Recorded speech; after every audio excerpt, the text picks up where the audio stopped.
مرحبا، اسمي درشني مورغان. رقم المصفوفاتي كاسو بيهوا بيجي 231 60596. اليوم سأقوم بعمل فيديو عن موضوع طعامي مفضل وفوائد الحب. طعامي مفضل هو نسي ليمون. هو طبق تقليدي يدعى بشعبية كبيرة في ماليزيا. أنا أحب نسي ليمون لأن يجمع بين نكهة حليب جوز الهند والسلبل الحري ورائحة أوراق بندالي، بالإضافة إلى كونه لذيذا يوفر نسي ليمون أيضا طاقة عالية بسبب محتوى الكربوهيدرات في الرز. يساعد سمبل حلوى على زيادة تمثيل الغذائي في الجسم وتحسين دورة الدموية.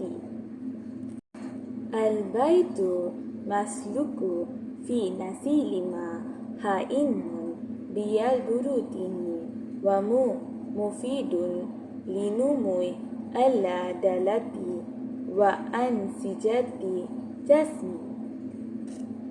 يحتوي فول سوداني مكرمش أيضا على دهون صحية تدعم صحة القلب.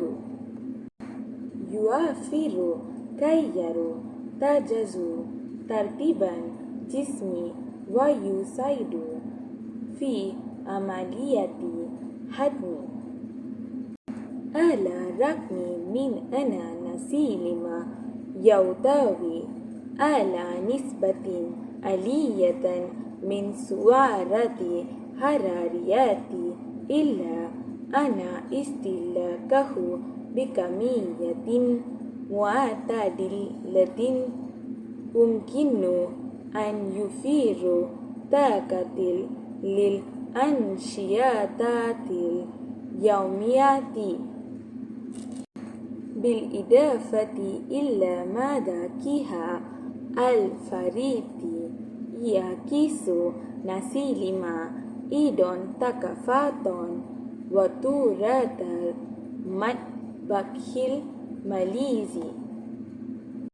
بالنسبة لنسي ليمون ليس مجرد طعام مفضل، ولكنه أيضا مصدر إلهام لبقاء نشيط وتقدير طعام تقليدي. شكرا جزيلا.